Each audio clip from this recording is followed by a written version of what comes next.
Episode 129 Munna बना बर्बादी की वजह। मीनाक्षी की चीख सुनकर दूसरे कमरे में मौजूद ड्रैगन गैंग के मेंबर जयवंत के कमरे में आ गए। वहां का नजारा देख उनकी आंखें हैरानी से बड़ी हो गई। मीनाक्षी सदमे में अपने पेट से निकल रहे खून को देख रही थी। वही जयवंत ने शालिनी का हाथ पकड़ लिया था। चाकू के किनारे पर खून लगा था, लेकिन यह ज्यादा नहीं था। जयवंत ने वक्त रहते शालिनी का वार रोक लेने से मीनाक्षी को ज्यादा चोट नहीं पहुंची थी, लेकिन एक कट का निशान जरूर बन गया था। जयवंत को घूरते हुए शालिनी ने एक एक शब्द चबाते हुए कहा, तुम्हारी इतनी हिम्मत, तुमने मुझे रोका?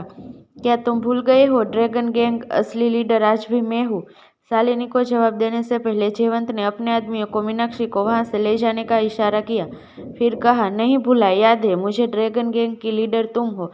लेकिन यह बात सिर्फ मैं और धनुष जानते थे। धनुष तो तुम्हें मुन्ना से बचाते बचाते मर गया। रही बात मेरी, तो तुमने मुझे शुरू से एक मोहरे की तरह यूज किया, एक गुलाम की तरह। मैंने वो हर एक काम किया जो तुमने मुझसे करवाया। किडनैपिंग, मर्डर, स्मगलिंग, तुमने जो जो कहा मैंने सब किया, सिर्फ इसलिए कि एक समय पर हम क्लासमेट हुआ करते थे और उस वक्त मैं तुमसे बहुत प्यार करता था। मुझे पता था तुम बहुत बुरी हो, किसी की सगी नहीं हो सकती, लेकिन मैंने कभी यह उम्मीद नहीं की थी कि तुम अपनी उस दोस्त की भी जान ले सकती हो जो हमेशा से तुम्हारे साथ थी। सही हो या गलत, बिना सवाल किए तुम्हारी सारी बात मानी। क्या उसने मारने का इरादा बनाते हुए तुम्हें यह ख्याल नहीं आया सिर्फ उसकी वजह से तुम मित्तल परिवार में शादी करने में कामयाब हुई थी? अरे, तुम्हारे परिवार ने तुम्हें कब का उठाकर फेंक दिया होता अगर मीनाक्षी के परिवार ने तुम्हारी हेल्प नहीं की होती। जयवंत ने शालिनी के पास्ट के पन्ने खोलते हुए वो सारी बातें याद दिलाई जिसे शायद शालिनी बनने के बाद शीतल भूल चुकी थी। मीनाक्षी की तरह ही शीतल भी एक अमीर परिवार से थी। जहां मीनाक्षी का परिवार एक आज़ाद ख्यालों का था, वहीं शीतल के घर में हमेशा से बेटियों को बराबर रखा जाता था। पॉलिटिकल फैमिली से बिलोंग करने की वजह से वो दाव पेच का इस्तेमाल करना अच्छे से जानती थी। उस वक्त शीतल ने जयवंत और धनुष के साथ मिलकर एक टीम तैयार की ताकि वो पॉलिटिक्स की दुनिया में कदम रख सके। लेकिन इससे पहले ही अचानक से शीतल को अपनी शादी की खबर मिली। शीतल के पिता ने उनकी शादी एक आर्मी मैन से तय कर दी थी। शीतल इस फैसले से खिलाफ थी, लेकिन वो यह भी जानती थी परिवार के खिलाफ जाकर वो खुद को बचा नहीं पाएगी। इसलिए शीतल एक साजिश रची, मित्तल परिवार के इकलौते बेटे गौतम मित्तल को फंसाने की साजिश। लेकिन यह आसान नहीं था। गौतम मित्तल एक गरीब लड़की निमृत शाह के प्यार में था। उसके लिए वो अपने परिवार के खिलाफ भी जा चुके थे, इसलिए उसे फंसाने का सबसे आसान तरीका वन नाइट स्टैंड था। जयवंत की मदद से वो गौतम के साथ रात बिताने में कामयाब रही। यह खबर मीडिया तक पहुंचाने का काम धनुष ने कर दिया। हालांकि इस खबर के बाद शीतल के पिता उसे जान से मार देना चाहते थे। उस वक्त मीनाक्षी की फैमिली ने आगे बढ़कर दोनों परिवार से बात की और दोनों की शादी हो गई।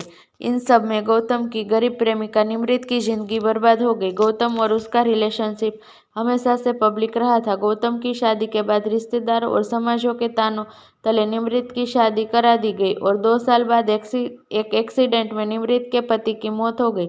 ससुराल ने घर से बेदखल कर दिया। मायके में भाइयों की पत्नियों ने रहने नहीं दिया।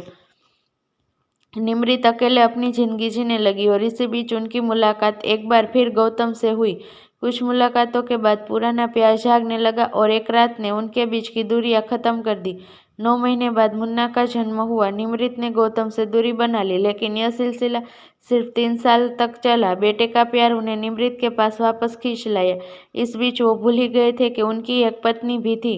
गौतम मित्तल की एक टीम हमेशा मुन्ना के पीछे रहती थी। शीतल मित्तल उसे नुकसान नहीं पहुंचा सकती थी, इसलिए उसने निमृत को टारगेट किया और उसे एक जिल्लत भरी जिंदगी जीने पर मजबूर कर दिया और आखिर में निमृत शाह को मौत के साये को अपनाना पड़ा।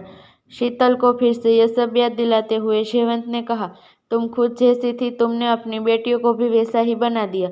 तुम्हारे साथ जो हुआ वो सब तुम्हारे कर्मों की सजा थी। मीनाक्षी तो सिर्फ एक जरिया थी, या यूं कहो तुम्हारी संगत ने उसकी जिंदगी भी लगभग बर्बाद कर दी।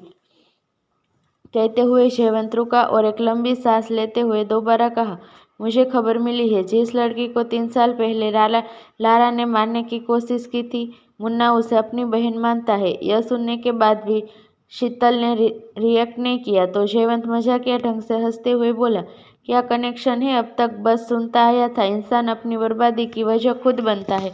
आज देख भी लिया। पहले तुमने मुन्ना की माँ के साथ गलत किया, फिर तुम्हारी बेटियों ने मुन्ना की बहन के साथ गलत करने की कोशिश की, लेकिन अभी भी कुछ बाकी है। लीला आज भी सही सलामत है। मीनाक्षी को मारकर तुम उसकी भी जिंदगी बर्बाद करने जा रही थी। खैर, अब इन सारी बातों का कोई मतलब नहीं रहा, इसलिए मैंने अरशद के साथ एक डील की है। डील? शीतल, जो अब तक चुपचाप जयवंत की बातें सुन रही थी, हैरानी और सवालिया नजरों से जयवंत को देखते हुए बोली, डील? तुमने अरशद के साथ डील की? हाँ, मैंने अरशद के साथ डील की।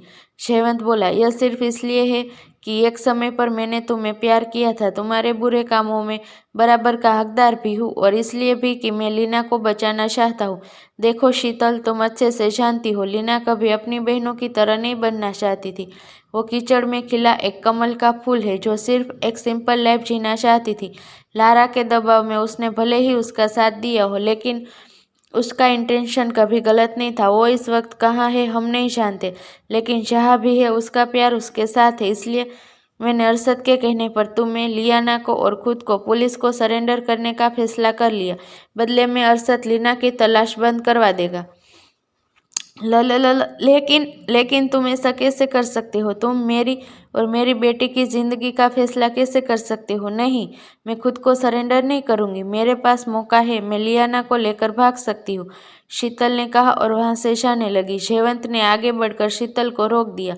वो बोला, कब तक भागोगी? पिछले 3 सालों में 12 से ज्यादा बार भाग चुकी हो, लेकिन क्या हुआ? तुम्हें लौटना पड़ा ना। हकीकत तो यही है, मुन्ना कभी तुम्हें सुकून से जीने नहीं देगा। शीतल, भागने की बात इसलिए कह रही हो क्योंकि लियाना पर जो बीत रही है उस दर्द से तुम कभी नहीं गुजरी।